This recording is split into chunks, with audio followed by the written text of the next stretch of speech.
ఎస్ఎస్9 న్యూస్కు స్వాగతం. ఎమ్మెల్యే పోచారం, నీ రాజకీయ జీవితంలో నీవే స్వార్థంతోనే బతికావు తప్ప ప్రజల కోసం కాదు. రాజకీయంగా ఎవరిని బాన్సువాడ నియోజకవర్గంలో ఎదగనీయని నాయకుడివి నీవు పార్టీ మారడానికి ముఖ్య కారణం బాన్సువాడలో ఉన్న ప్రకృతి సంపదలను దోచుకోవడానికి రాజకీయంగానూ ఆర్థికంగానూ ఎదిగింది నీ కుటుంబం మాత్రమే. నీ అంత పచ్చి మోసగాడు, దగాకోరు, దిగజారిన వ్యక్తి ఎవరూ లేరు. తిమ్మాపూర్ వెంకటేశ్వర స్వామి నీకు వెంటాడుతూనే ఉన్నాడు. అందుకే నీకు ఈ పరిస్థితి చుట్టుకుంది. 3 ఊర్లకు ముక్కు నేలకు రాసిన ఎమ్మెల్యేగా గెలుపొందలేవని బీఆర్ఎస్ పార్టీయే బాన్సువాడలో ఉప ఎన్నికలు వస్తే నీకు కానీ నీ కుమారులకు కానీ డిపాజిట్ రాకుండా చేస్తామంటూ బాన్సువాడ మాజీ ఎమ్మెల్యే బాజిరెడ్డి గోవర్ధన్ తెలిపారు. శుక్రవారం కామారెడ్డి జిల్లా బాన్సువాడ నియోజకవర్గ కేంద్రంలోని టీఆర్ఎస్ పార్టీ కార్యాలయంలో ఏర్పాటు చేసిన విలేకరుల సమావేశంలో ఆయన మాట్లాడుతూ, దీపావళి శుభాకాంక్షలు తెలియజేస్తాం. మరి 10 మంది పార్టీ మాజీ ఎమ్మెల్యేల గురించి రోజుకు ఆసక్తికరమైన సంఘటనలు చాలా మందిని ఇలాంటి ప్రశ్న పోటల్లో ఏ పార్టీలో ఉన్నా అడిగితే ఏ పార్టీలో ఉన్నానని చెప్పుకోలేని పరిస్థితిలో మరి పార్టీ మారిన ఎమ్మెల్యే పరిస్థితి. ముఖ్యంగా పార్టీ మారిన వాళ్ళందరికంటే చాలా సీనియర్ మోస్ట్, చాలా పదవులు అనుభవించిన వ్యక్తి, ముఖ్యమంత్రి కంటే ఎక్కువ పథకాలు ఉన్నటువంటి వ్యక్తి, బాన్సువాడ నియోజకవర్గ శాసనసభ్యులు శ్రీనివాసరెడ్డి గారు, పోచారం శ్రీనివాసరెడ్డి గారు. అందరూ మాట్లాడడం వేరు, బాధ్యత గల పదవి అనుభవించినటువంటి పోచారం శ్రీనివాసరెడ్డి గారు మాట్లాడే మాటలు వేరు. నిన్న ఒక పత్రికా విలేకరుల సమావేశంలో ఆయన మాట్లాడుతూ, నేను పార్టీ మారింది నా స్వార్థం కోసం కాదు, స్వార్థం కోసం అని చెప్తూ కొట్టమని చెప్పినాను. చెప్తూ కొట్టమంటావు, పుట్లో కొట్టమంటావు, ఏదైనా అంటావు, నీ ఇష్టం మాట్లాడు. నిస్వార్థం కోసం, నీ స్వార్థం కోసం మీద చెప్పే సత్తా ఉన్న వ్యక్తి. నీ జీవితంలో ఎప్పుడన్నా, నీ రాజకీయ జీవితంలో ఎప్పుడు కూడా నీ స్వార్థంతో బతుకున్నావు తప్ప ప్రజల కోసం ఎప్పుడు బతకలేదు. నేను ఒకసారి ఇక్కడ ఎమ్మెల్యే గెలిచినప్పటికీ అబ్జర్వ్ చేస్తున్నాను, ముందు అబ్జర్వ్ చేస్తున్నాను. నువ్వు ఎప్పుడో పార్టీ మారినా నీ స్వార్థం కోసం మారుతున్నావు తప్ప ప్రజల కోసం కాదు. ఎందుకంటే ఎప్పుడు నీకు పవర్ ఉండాలా, ఉండగాలు ఉండాలా, బలహీన వ్యక్తులను అణిచేయాలా. ఈ ప్రాంతంలో ఎవడు ఎదగొద్దు, రాజకీయంగా ఎదగొద్దు. ఎదిగితే కేవలం సర్పంచ్ స్థాయిలో, ఎంపీడీ స్థాయిలో, సొసైటీ చైర్మన్ స్థాయిలో ఎదగాలి తప్ప జిల్లా స్థాయికు, రాష్ట్ర స్థాయికు నీ జీవితంలో నీ వెంట ఉన్నటువంటి ఏ నాయకుడిని, ఏ కార్యకర్తని, ఎవరినన్నా ఒకరిద్దరిని జిల్లా స్థాయిలో, రాష్ట్ర స్థాయిలో ఎదిగించిన సంఘటన ఉంటే చెప్పరా? ఎందుకు? దాని కారణం, నీ స్థాయిలో ఉన్న వ్యక్తివి రాష్ట్ర స్థాయిలో ఎవరున్న కార్యకర్తను ఎదిగితే ఎక్కడ నాకు పోటీ వస్తున్న భయంతో ఏ ఒక్కరిని కూడా అదనీయ కొట్టుకోవడం కాకుండా నీకు ఒక బానిసంలాగా మన జీవితాన్ని మార్చేసుకున్నాం. నేను అబ్జర్వ్ చేసిన, నువ్వు పార్టీ మారడానికి కారణం ఏంటంటే ఈ నియోజకవర్గంలో ఉన్నటువంటి సంపద, ప్రకృతి సంపద, ఎగ్జాంపుల్ కొండలు, గుట్టలు, తిప్పలు, వాగులు, వంతలు మొత్తం నీ సొంతంగా ఉండాలి. ఎప్పుడైనా దోసుకోవచ్చు. కాంట్రాక్ట్లు మీకే ఉండాలి. నీ కొడుకులు బతకాలి, నువ్వు బతకాలి. మీరు ఎప్పుడు కూడా కాంట్రాక్ట్ చేయడానికి వీల్లేదు, బతకడానికి వీల్లేదు. రాజకీయంగా అట్లుంటే ఆర్థిక పరంగా ఇట్లా ఉంది. ఆర్థిక పరంగా కానీ రాజకీయ పరంగా కానీ ఎదిగింది మీ కుటుంబం తప్ప ఎవరు ఎదగలేదు ప్రాంతంలో.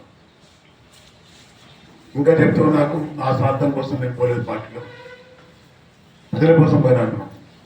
సరే, ప్రజల కోసం పోయినా అనుకో, ప్రజల కోసం పోయినా అంటే పార్టీ మారినట్టు కదా, ఒప్పుకున్నట్టు కదా, అంటే నువ్వు తప్పు చేసినట్టు కదా. సుప్రీంకోర్టు ఆర్డర్ ప్రకారం నువ్వు తప్పు చేసిన ఒప్పుకున్నట్టు, ఇండైరెక్ట్లీ డైరెక్ట్ ఒప్పుకున్నట్టు. ఇంకా నేను స్పీకర్ గారి యొక్క డిసిషన్ గౌరవిస్తాను. నువ్వు గౌరవించేది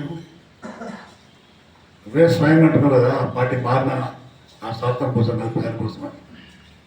పార్టీ మారినాం అనేది సరిపోతుంది, మీరు యాక్షన్ తీసుకోవాలనేది. రెండవది, నువ్వు పార్టీ మారిన తర్వాత నేను గౌరవించి చాలా పెద్ద మనిషి వచ్చింది మా పార్టీలో కానీ రేవంత్ రెడ్డి గారు నిన్ను అడ్వైజర్గా పెట్టుకున్నాను, ముఖ్యమంత్రి అడ్వైజర్. ఏం అడ్వైజర్? సబ్జెక్ట్ ఏంది? అగ్రికల్చర్. నేను వస్తూ చూస్తున్నాను, నేను చాలామందిని పాపం రైతులను చూస్తున్నా. పంట వేసి నుంచి కాపాడుకొని కోసి కాంటకెక్కించి డబ్బులు ఇంట్లో పడేదాకా నమ్మకం లేని జీవితాలు గడుపుతున్నారు రైతులు ఈ ప్రభుత్వం, కాంగ్రెస్ ప్రభుత్వం. నేను చూస్తున్నా వడ్లు కొనుగోలు చేయకపోవడం వల్ల రోడ్ల మీద వడ్లు ఆరబోసుకుంటే వర్షాలు పడి కొట్టుకుపోతున్నాయి పాపం, పడ్డ నీళ్ళని కలిసిపోతున్నారు. కష్టం ఇది ముఖ్యమంత్రికి ఏమడ్డు ఇస్తున్నాడు? నువ్వు స్వయంగా వ్యవసాయ శాఖ మంత్రిగా నీ చేతి ద్వారా వ్యవసాయ యాంత్రికరణలో భాగంగా ఎన్నో ట్రాక్టర్లు ఇచ్చినాం, యంత్రాలు ఇచ్చినాం వ్యవసాయ పరంగా. తర్వాత రైతు బంధు ఇప్పించినాం. కేసీఆర్ గారు ఆదేశం మేరకు రైతు బంధు పోయింది. రైతు చనిపోతే రైతు బీమా పోయింది 5 లక్షల రూపాయలు. కరెంటు ఫ్రీ ఇచ్చినాం మనం 24 hours. ధాన్యం కొనుగోలు చేస్తాం మనం. అదేవిధంగా వచ్చిన తర్వాత నువ్వు ఇచ్చిన చెడు బోనస్ ఇవ్వాలని చెప్పి ఇచ్చాను. ఎక్కడ ఉంది బోనస్? బోనస్ ఇక్కడ రైతులకు ఇచ్చేది. రైతు బంధు ఎక్కడ? కొనుగోలు కేంద్రాలు ఎక్కడ? సన్నబడ్లు ఏమని చెప్పారు? సన్నబడ్డు కొన్ని నాదుడేవాడు వాళ్ళ పంటలు నష్టపోయిన మాట్లాడే ప్రాంతాల్లో వాళ్ళ పరిస్థితి ఏంటి? ఇన్పుట్ సబ్సిడీ ఏది? మన వర్షాలు కూడా చాలా మంది నష్టపోయారు. ఇన్పుట్ సబ్సిడీ ఏది? ఇది సలహా ఏంటంటే ఎట్లా దోపిడీ చేయాలా, ఎట్లా కార్యక్రమం చేయాలి అని అడ్వైజర్ నువ్వు ఇచ్చిండొచ్చు రేవంత్ రెడ్డి తప్ప. నువ్వు ఇచ్చే అడ్వైజర్ అది వ్యవసాయ పరంగా ఇచ్చే అడ్వైజర్ ఏంటి? అడ్వైజర్ అంటే నువ్వు సరే నేను ప్రజలు అనుకునేది ఏంటంటే అడ్వైజర్ ఏంటి, ఇంకేదో లాభాలు చేకూరుస్తాడు రైతులకు అనే ఆలోచనలు ఉంటాయి. కానీ రైతుల్ని సర్వనాశనం చేసే అడ్వైజర్గా మారుతున్నాను. నీ అంత పచ్చి మోసగా దగాకోరు ఎవరు లేదు ఈ రాష్ట్రంలో. నువ్వేమనుకుంటున్నావు అంటే సానుభూతిపరమైన మాటలు మాట్లాడితే ఓట్లు పడితే అంటున్నాం. చెప్పు దెబ్బలు కొట్టుంటే పుట్ల దెబ్బలు కొట్టిన మాటల వ్యక్తికి నేను ప్రజలు బాధపడే ప్రాంతం ప్రజలు ఓటుతో కొడుతుంది, ఓట్లతో గ్యారంటీ కొడుతుంది, ఓట్లతో. నేను మనం ఈ నోటికెళ్ళి పుట్లు చెప్పలేదు నాకు లాభం. నేను సిగ్గు తీసుకొని మాట్లాడుతున్నాను, మన సిగ్గున్నది కదా. సిగ్గున్న వ్యక్తులమే, దిగజారిన వ్యక్తి నువ్వు ఇట్లా మాట్లాడితే ప్రజలు ఏదో సానుభూతితో ఓట్లేస్తుంది, నీకు సానుభూతి అయిపోయింది. ఆ రోజుల్లో నేను ఓడిపోయిన కారణం ఒకటే, బాజిరెడ్డి ఓడదని ఓడిపోయి నువ్వు గెలిచిన తెల్లారే లారీలలో టీవీలు వస్తాయి పనిచేస్తామని చెప్పి కేబుల్ పోయినాడు. దానివల్ల కూడా ఒకటి తగ్గిన పచ్చి మోసగాడు. ఎట్లా మోసం చేయాలి ప్రజల్ని, ఎట్లా వద్దనుకోవాలా అనే దానిలో నువ్వు నంబర్ 1 ఈ రాష్ట్రంలో. కొంచెమన్నా ఏజెంట్ నాకంటే పెద్దవాడు, రాజనాడు నాకంటే పెద్దవాడు. నీ యొక్క తీరు కానీ నీ యొక్క రాజకీయం కానీ చూసి భావితరం రాజకీయ నాయకులు ఎదిగే వ్యక్తులు నేర్చుకోవాలి. నువ్వు చేసే రాజకీయం నేర్చుకుంటే సమాజం సన్మాసం అయిపోతుంది. అలాంటి తరుణంలో అలాంటి కార్యక్రమం చేస్తున్నాం. మీరు ఎందుకున్నాము అంటే పార్టీలు ఎందుకు మాట్లాడమంటే ఇసుక ప్రమాణిక ఇసుక దొరుకుతుంది మందిలో, హోటల్ బాగున్నాయి, రాళ్ళ మొత్తం కంప్లీట్ చేసుకోవచ్చు, అమ్ముకోవచ్చు, కరెంటు బిల్లు కట్టుకోవద్దు అనే పెట్టచ్చు. ఏదైనా చేసింది చెప్పు నాకు. ఏం చేసినా కేసీఆర్ నీకు ఇచ్చింది చేసినావు తప్ప స్వయంగా నువ్వు చేసింది ఏం చేసినావు? రేపు నీ ఆలోచన ఏంటంటే జూబ్లీహిల్స్లో కాంగ్రెస్ పార్టీ గెలిస్తే నేను రాజీనామా చేసి నీ కొడుకు గెలిపిస్తాను అనుకుంటున్నాను. నువ్వు మూడు మూడుల ముక్కు రాకిన జూబ్లీహిల్స్ కాంగ్రెస్ పార్టీ గెలుస్తలేదు, బీఆర్ఎస్ పార్టీ గెలుస్తుంది. రేపు గెలవబోయే బీఆర్ఎస్ పార్టీ వల్ల కాంగ్రెస్ పార్టీ రాష్ట్రంలో సర్వనాశనానికి మొదటి మెట్టిస్తున్నట్టు. రాష్ట్రంలో పరిపాలన లేదు, రాష్ట్రంలో పరిపాలన కథమైపోయింది. దోపిడీ దొంగలుగా మారిపోయింది రాష్ట్రంలో మంత్రులు కూడా. రాష్ట్రంలో మంత్రులు దోపిడీ దొంగలుగా మారిపోయింది. కొత్తగా ఎన్నికైన అసెంబ్లీలో ఎన్నికైనప్పుడు శాసనసభ్యులు ఏమనుకుంటారంటే మా దురదృష్టం ఈ ప్రభుత్వం మేము గెలవడం, ఏం చేయలేకపోతున్నాం. ఎస్ నలుగురు మంత్రులు మాత్రం దోపిడీ చేస్తుంది అంతే, నలుగురు వాళ్ళ ఆకాశంలో భాగం పంచుకుంటూ కొట్లాడుతుంది తప్ప ప్రజలకు ఏం చేద్దామని ఆలోచన లేకుండా. చాలాసార్లు అన్నారు మీరు కాంగ్రెస్ పార్టీ ముఖ్యమంత్రి గారి నుంచి. కేసీఆర్ గారు ఫామ్ హౌస్లో ఉన్నారు, ఫామ్ హౌస్లో ఉండి ఇవన్నీ చేసినాయి. ఫామ్ హౌస్లో ఉండి ప్రజలకు 2000 పెన్షన్ ఇచ్చిండు ఆయన, కళ్యాణానికి చెక్కులు ఇచ్చిండు ఆయన,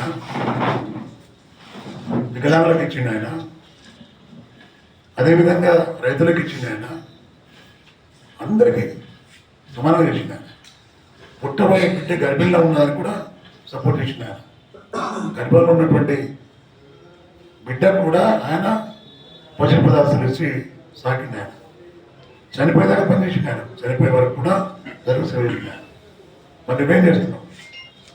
ఉదయం లేస్తేనే రోడ్డు మీద తిరుగుతున్నావు ముఖ్యమంత్రి. నువ్వు చేసేదేంటి? తిరగకుండా ఆయన అన్ని చేస్తే నువ్వు తిరిగి ఏం చేస్తున్నావు అడుగుతున్నాను. పిచ్చులా తిరుగుకుండా మాట్లాడుతుంది తప్ప 2 ఏళ్ళ క్రితం గెలిచి సిగ్గులేదు ముఖ్యమంత్రి గారికి. 2 ఏళ్ళ క్రితం గెలిచి ప్రతిసారి చేసేది ఇప్పుడు అన్ని పని చేయవారు, పనిచేసి తెలియలేదు. దాంట్లో 10 మంది దొంగలు పెట్టుకున్నాం మా పార్టీ వాళ్ళు. వాళ్ళని చూస్తే ప్రజలు అసహించుకుంటున్నారు 10 మంది సిగ్గు లేకుండా పోయిందని చెప్పేసి. ఒక్క డిపాజిట్ కూడా రాదు ఇప్పుడు 10 మందిలో. నీకు రాదు అసలు. రేపు ఎలక్షన్ వస్తే బాన్స్వాడలో బై ఎలక్షన్ నువ్వు ఎవరెవరితో పెట్టి బుక్లో పెడతావా, నువ్వు ఉంటావా, ఇంకెవరైనా ఉండను దమ్ముంటే చూస్తుంటాను. నీ డిపాజిట్ కూడా రాకుండా చేస్తావు. డిపాజిట్ కూడా నువ్వు చేసిన అన్యాయం, చేసిన ద్రోహానికి నువ్వు కేసీఆర్ గారికి పొడిచిన 2 పొట్టు. అలాంటి వ్యక్తిని నువ్వు దిగజారిపోయి మాటలు మాట్లాడితే ప్రజలు నిన్ను చిత్కరిస్తారు తప్ప నువ్వు సత్కరించారు. నువ్వు ఇప్పుడు నోరు మూసుకొని ఆ చెడ్డ మాటలు మాట్లాడుతుంది. ఇప్పటికీ అయిపోయింది, రాజకీయంగా సమాప్తం అయిపోయింది. కుటుంబం ఎదిగేది లేదు. చిన్న పొలంతో తినిపిస్తున్నాం, మమ్మల్ని కొడుకులతో తినిపిస్తున్నాం. ఒకటే పాటు మాట్లాడు, ఒకటే పాటు. ఇబ్రహీంపేటలో నేను అల్లుడు ఎట్లా ఆయన మనం బావమని ఎట్లా ఆడిపోయాడు. ఇబ్రహీంపేటలో ఉన్నాం మనం, అల్లుడికి ఆడదాం. నేను పవర్లో ఏమో ఇప్పుడు పవర్లో ఉన్నా కదా చెప్పి ఎక్కడ ఎవరు చంపారు, ఎందుకు చంపారు బావపడిని మరోసారి జ్ఞాపకం చేస్తుంది. కొడుకు మన చెప్పాలి భగవంతు మొత్తం దీన్ని మామ గౌరవిస్తున్నావు, చచ్చిపోయినోడికి అగౌరవ పని చేస్తున్నాను. ఈ మామ చరిత్ర చెప్తే కథం కదా ఏముంటుంది. మీ మామని ఎలా చేస్తే తెలియని పాపం మాసం తెలియలేమో. రేపు బాధ్యత కూడా రోడియా ఉన్నాను మన మామ చంపించడానికి ఆడాలి తెలియదు ప్రజలు చంపించిన విషయం. నేను మాట్లాడుతుంది, నేను మాట్లాడుతుంది. కొంచెం సంఖ్యలో ఎటుపోయింది మరి బయట పెట్టు వాడి చంపేసిండు. చంపినోడు కారణం చెప్పిండు, వాడికి పోయింది మరి బయట చచ్చిపోయింది వాడు. దానికి ఎంక్వైరీ కాదు మరి చేస్తాం ప్రభుత్వం కానీ మాది ఉన్నది ఆట. ప్రతి లెక్క కట్టి అన్నీ చేస్తుంది. వ్యవసాయ శాఖ మంత్రిగా ఉండి నువ్వు ఓన్లీ మహేంద్ర ట్రాక్టర్లు కొనాలట గడువు విధిస్తున్నాడు. మహేంద్ర డీలర్స్ కుమ్మక్కై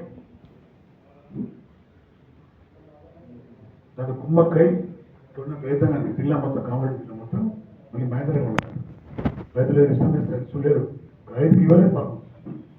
ఉత్తర విలేజ్లో ఒక రైతు కొట్టుకున్నాడు పాపం కుమ్మటో, ఆ వ్యక్తికి డబ్బులు రాలే. అట్లా ఎన్నున్నాయి అట్లా. అవినీతి ఎంత పెంచిపోయిందంటే బాగా ప్రాంతంలో అసలు వాళ్ళకి అట్టు అదుపు లేకుండా అయిపోయింది అవినీతి. సులేమాన్ ఫామ్లో చిన్న ఊరది 140-150 ఇళ్ళు మందిరి. దానిలో 10 ఇళ్ళు లేవు, కట్టుకోలే వాళ్ళు. మొత్తం బిల్లు పట్టుకున్నారు. పెరిగాడు పైసలు తెలిపాలి ఇల్లు ఎక్కడ ఏముందంటే అధికారులు మాట్లాడరు. ఇట్లా ఎన్నున్నాయి ఇట్లా. ఫస్ట్ మా గవర్నమెంట్ రాని మీకు గెలవని ఇక్కడ ఈ చరిత్ర మొత్తం తీస్తాను. ఎన్ని మింగినావు అవన్నీ కనిపిస్తాను, అవన్నీ కనిపిస్తున్నాయి. చాలా ఉన్నాయి. బోనస్లో కూడా ఫ్లాట్ షీట్ చేంజ్ చేయించి ఈ మనుషులకు 14 లక్షల రూపాయలు వేపిస్తాం బ్యాంకుల అకౌంట్లో. ఇది రెడీగా ఉంటుంది. ఇట్లా చాలా ఉన్నాయి. నా దృష్టికి వచ్చింది ఒక 2 మాత్రం.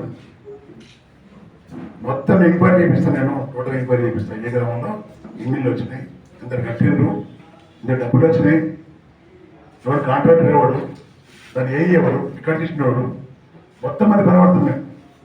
మొత్తం మంది వదిలిపెట్టే సమస్య లేదు. నేను కాకపోతే బాగా వెళ్తాయి, చాలా వెళ్తాయి. నువ్వేదో పతివ్రతలాగా సత్యార్థంలాగా మాట్లాడుతున్నావు. పచ్చి అబద్ధాల కోపం, పచ్చి అబద్ధాలను నోట్లోకి వెళ్ళి ఫస్ట్ అబద్ధాలు పుట్టినావు. అలాంటి వ్యక్తివి నువ్వు ప్రతిరోజు మాట్లాడతావు. ఇంకా నేను నా కేసీఆర్ బాగా చేసిండు, మరి సిగ్గుండాలి కదా నీకు.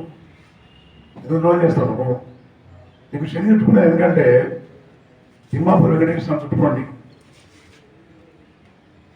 తిమ్మాపూర్ వెంకటేశ్వర స్వామి నీకు చుట్టుకున్నాడు. ఎందుకంటే అక్కడనే నువ్వు పొగిడినావు కేసీఆర్. సార్ మీరు దేవుడు సార్, మీరు మాకు రిలేషన్ సార్, మేము మర్చిపోం సార్, మాటి మనం పోయినా సార్, మేము ఉన్నాం సార్. ఎంత యాక్టింగ్, ఎంత నటన. రామారావు గారు నీ నటన ఇవన్నీ వస్తున్నాయి. ఇంకా చాలా నా దృష్టికి వస్తున్నాయి. నాకు ఏది వచ్చినా నోట్ చేసుకుంటాను నేను. మీరు మా కార్యకర్తలు చెప్తున్నా, నేను మా నాయకులు చెప్తున్నా, ఏది వచ్చినా మీ దృష్టిలో నోట్ చేసుకున్నా. మీకు అవన్నీ తెలిసి రాబోయేది బీఆర్ఎస్ పార్టీ మాత్రమే. బీఆర్ఎస్ పార్టీ నీకు ఈ ఏరియాలో నీకుగా ఏది ఒక జాగిర్ రాజకీయం అయిపోయింది. అక్కడ ఉండదు. ఇక ఈ జాగిర్లో ఏం తిన్నావు, ఏం కక్కాలో తప్పిస్తాను. చాలానే ఈ ప్రాంతంలో మాట్లాడరాదు. మాట్లాడే పోలీసు వాళ్ళు తెలియాలి. ఇక్కడికి నెట్టుడు లోపల నొప్పుడు అంత జాగిర్ అయిపోయింది. వ్యాసం ఉన్నామా మనం, రాజకీయంలో ఉన్నామా, రాజువారము.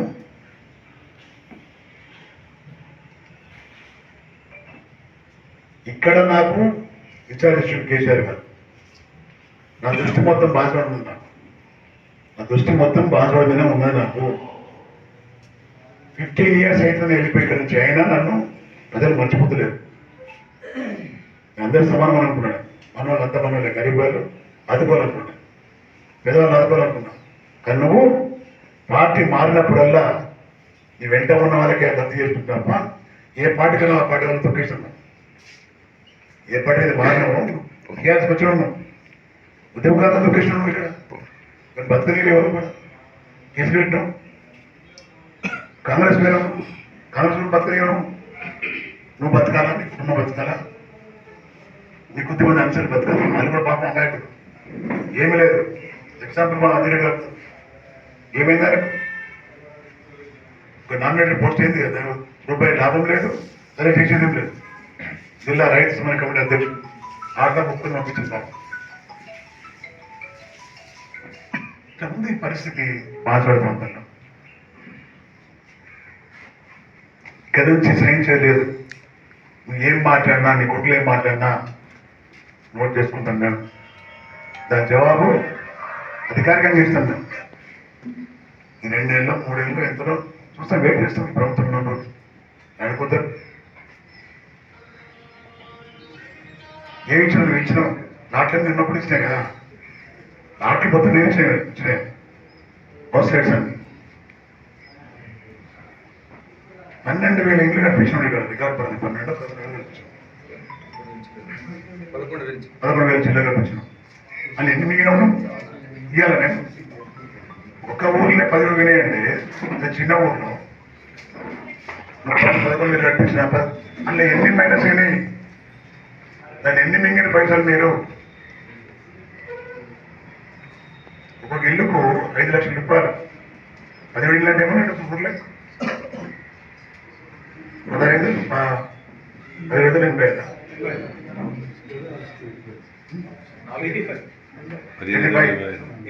80 లక్షలు ఒక ఊర్లో కథ తీసుకోండి. చిన్న ఊర్లో సునాన్ ఫార్మ్లో 8 కట్టింది, దాంట్లో 17 ఇల్లు కట్టలేదు. నాకు అన్ని ఎవిడెన్స్ వచ్చింది. నాకు 17 ఇళ్ళకి 85 లక్షల రూపాయలు ఎవడు మింగిండు, ఎవడు కక్కాలేదు. ఇక్కడికి ఇంజనీర్ కక్కాలన్నా, నువ్వు కక్కాలన్నా, కాంట్రాక్టర్ కక్కాలన్నా, ఎవరు కక్కాలి? వాళ్ళకి ఎవరు లబ్ధి చేయాలి, వాళ్ళకి ఏం న్యాయం చేయాలి? మనం లబ్ధిదారుల పేర్లు ఉన్నాయాలి, మీకు ఎవరు న్యాయం చేయాలి? వాళ్ళు ఎంతమందికి చేసిన కదా అవన్నీ అంతే బయటకు వెళ్తే రైట్ టు ఇన్ఫర్మేషన్ యాక్ట్ పెట్టాను కానీ నాకు జవాబు ఇస్తలేదు. డాక్యుమెంటేషన్ అక్కడ ఎన్నో ఆపుతారు దొరికాయా నాకు. మా కార్యకర్తలు చెప్తున్నాను, నాయకులు చెప్తున్నా, ఏ ఊర్లో ఎన్ని మంది ఆ ఊళ్ళల్లో మీరున్న ఊళ్ళల్లో ఎంక్వైరీ చేయండి. ఎందుకు వచ్చాయి ఇండ్లు, డబ్బులు ఎందుకు వచ్చినాయి, ఎందుకు రాలేదు, లిస్ట్ తయారు మీ అందరు కూడా. ఇంజనీర్కి వెళ్ళి మొత్తం చూద్దాం కథా కహాని మొత్తం ఇప్పుదాం కలిగి ఇప్పుడు లేకుండే మాట్లాడుతూ ఒకడు కేసులు పెట్టుడు, జైలంపుడు, ప్రెస్ రిపోర్టర్లు పాపం రుద్రుల్లా గౌరవ ప్రెస్ రిపోర్టర్ కడుగా మాట్లాడతా, కరెక్ట్ మాట్లాడదు. ఇంత దౌర్జన్యం నీకు భయపడాలా? లీగల్ సెల్ రాళ్ళు అడ్వకేట్ దొరుకుతలేవు నాకు భయం. ఇంకా సపరేట్ దేశం అయిపోయింది బాన్స్వాడ, శ్రీలంక లాగా, నేపాల్ లాగా, దానికి రాజు లాగా తీస్తాం మొత్తం తీస్తాం, లెక్క తీస్తుండే 3 రూపాయల పరిస్థితి లేదు. ఏం చేద్దాం? బాయిరెడ్డి కొట్టేందుకు పంపించారు, బాయిరెడ్డి కొట్టడం అప్పుడు కోరు కాబట్టి పంపించింది. రవీంద్ర రెడ్డి గారు పాపం వచ్చిండు, చెడికి ఆయన పోటీ చేసి కొట్టినాడు. నేను చెప్పినా నాకు నీ పని చేస్తాడు శ్రీనివాస్ రెడ్డి అని చెప్పిన, ఎట్లా చేస్తాను అన్నాడు. ఇట్లా చేసి డబ్బు చేసి లేదు. ఇటువంటి పరిస్థితి నేను కూడా అనుభవించి అనుకుంటాను. తొట్టిబిడ్డ నేను ఆయన సమ్మలే వారికి ఆయన వ్యాపారం మనం వ్యాపారం నాకేం లేవు. నాకు వ్యాపారం ఏ పరిమాణం ఆచార్యాలు ఉన్నాయంటే నీకు లేవంటారు, అది మొత్తం తీస్తాను. హైదరాబాద్ ఏముంది, ఇక్కడేముంది అన్నీ తేలిపోతాయి.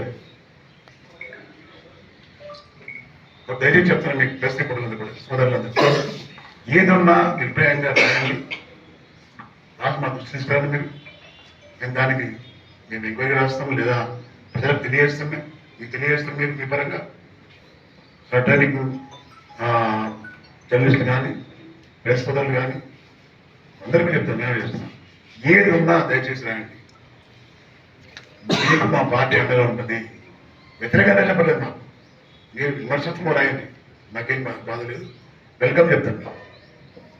కానీ ఉన్నాను ట్రాక్, రాజకీయ ఏ రాజకీయ నాయకుడైనా ఉన్నాను ట్రాక్. వాడి వల్ల మనం ఉరికేదేం లేదు, మన జీవితాలు బాగా చేసుకోవట్లేదు, ఈ జీవితాలు బాగా చేయడం.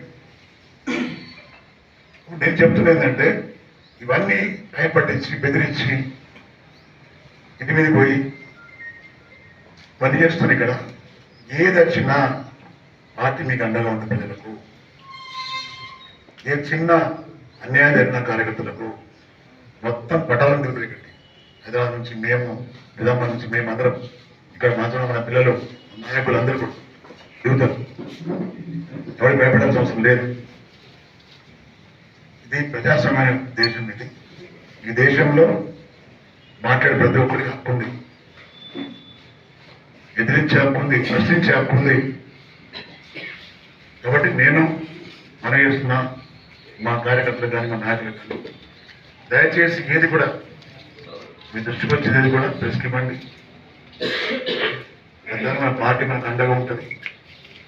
అక్రమేషన్లు పెడితే కూడా లీగల్షన్ మనకు ఉంది, అడ్వకేట్లు మనకు ఉన్నారు. మీకు రూపాయి తగ్గే అవసరం లేదు. మీకు అడ్వకేట్ అవసరం, బెయిలీ పిలుచులు పంపిస్తారు. మీకు దానికోసం పార్టీ సపరేట్గా ఫండ్ పెట్టింది కార్యకర్తలు. మీకు ఏం మాత్రం ఇబ్బంది ఉన్నా మన అడ్వకేట్లు ఉన్నారు, మన కథ కాదా ఉన్నది, తప్పుడు ఆదుకుంటున్నారు. ఇక జైలు పంపిస్తేనేమో జైలు పంపిస్తే ఇప్పుడు పంపిస్తారు, రేపు పెట్టవద్దు వల్ల మనం పంపించలేక పంపిస్తాం మనం. ధన్యవాదాలు, థ్యాంక్ యూ వెరీ మచ్. మరి ఇవన్నీ చెప్పడానికి కారణం ఏంటంటే ఇంకా గుర్తించారు శ్రీనివాస్ రెడ్డి ఈ డైలాగ్ సానుభూతిగా వచ్చే డైలాగ్ మర్చిపోరు. వేరే దయలే నాకు కూడా యాక్టింగ్ చేస్తారు. దయా దాచిన వ్యక్తి చూస్తే కొరకన చూస్తే ఇంకో తరఫున ఒక విలన్. కాబట్టి నేను దీన్ని అతిరమంగా ఎలక్ట్రానిక్ మీడియా ముఖంగా తెలియజేస్తున్నా.